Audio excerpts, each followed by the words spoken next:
अंधविश्वास जो है हमारे किस तरह से पीढ़ी दर पीढ़ी एकदम पीछे ही पड़ा हुआ है और उस अंधविश्वास को हम यही मानते चले आ रहे हैं। तो इसी कड़ी में हम अपने अगले जो प्रवक्ता हैं उनको बुलाएंगे। सनी जी जिला अध्यक्ष हैं और उनका आप तालियों स्वागत कीजिए।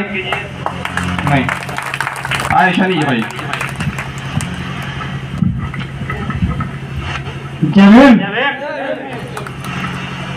साथियों, बहुत ही अच्छा लगा। आज ऊंचाहार की धरती यहाँ की धन्य हो गई है, क्योंकि हमारे लोगों को यहाँ आने का मौका मिला, सौभाग्य मिला, क्योंकि हम लोग चाह रहे थे कि बहुत दिनों से कि ऊंचाहार में हमारा कार्यक्रम हो, मीटिंगें हो।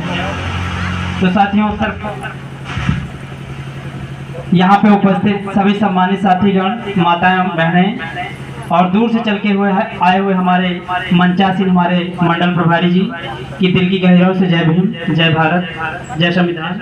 और साथ में हमारे बहुजन समाज में जन्मे बाबा साहब अम्बेडकर संविधान रचयिता तथा करुणा के सागर तथा गौतम बुद्ध और माता फातिमा शेख, माता ज्योतिबा फूले, जिनको हम आज जो लोग कहते हैं ज्ञान की देवी, लेकिन ज्ञान की देवी जो काल्पनिक है, जिसको सरस्वती बोलते हैं, लेकिन आज हमारे बहुजन समाज के जो ज्ञान की देवी थी वो माता सावित्रीबाई फूले थी, जिनकी वजह से आज हम सबको पढ़ने का अधिकार मिला। और राष्ट्रपिता जो आज इनका कोई योगदान नहीं रहा देश के निर्माण में, उनको आज राष्ट्रपिता भी कहा जाता है। लेकिन हमारे बहुजन समाज के उतनी समय जो रूढ़िवादी परंपरा, पाखंडवाद चरम सीमा पे थी, उस समय पूरा बहुजन समाज को एकजुट करने वाले और जन जन तक शिक्षा को पहुंचाने वाले हमारे राष्ट्रपिता ज्योतिबा फूले के चरणों को नमन करते हुए और बहुजन समाज में जन्मे गुरुओं महापुरुषों के चरणों को नमन करते हुए को सादर जय भीम, जय भारत। साथियों, आज मुझे बड़ी खुशी हो रही है कि इस कार्यक्रम में छोटे छोटे बच्चे और हमारी बहनें बढ़ चढ़ के हिस्से, तो इस बात का संकेत है कि आने वाले समय पे समाज बहुत ही तेजी से बदलना चाहता है अपने आप को। और जरूरत आज सोशल मीडिया का दौर है कि अभी तक हम लोग बहुत पुरानी परंपरा, रूढ़िवादी परंपरा, जिसको अंधविश्वास, पाखंडवाद की बहुत मजबूत जंजीरों से जकड़े हुए थे, लेकिन सोशल मीडिया के माध्यम से हम सबको सत्य का पता चल रहा है कि सच्चाई है क्या। तार्किक शब्दों को भी पता चल रहा है, क्योंकि हम लोग बहुजन महापुरुषों के बारे में जानने लगे हैं, उनके बारे में पढ़ने लगे हैं। तब मुझे आज एहसास हो रहा है, पता हो रहा है कि इन लोगों ने, मनुवादियों ने हमें हजारों सालों से बना के रखा।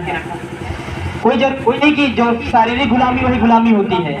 आज जब हमारे देश में, आज के 70 से 75 साल पहले जब हमारे देश में कॉन्स्टिट्यूशन लागू नहीं था, संविधान लागू नहीं था, इसके पहले हमारा समाज मानसिक और शारीरिक गुलाम था।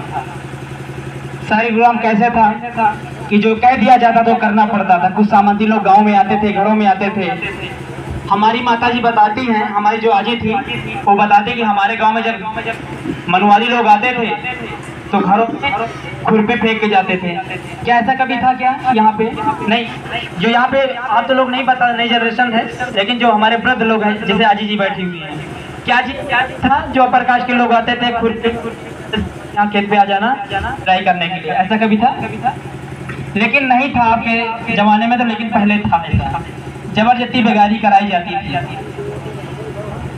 हमारे लोगों को तो गाँव में था।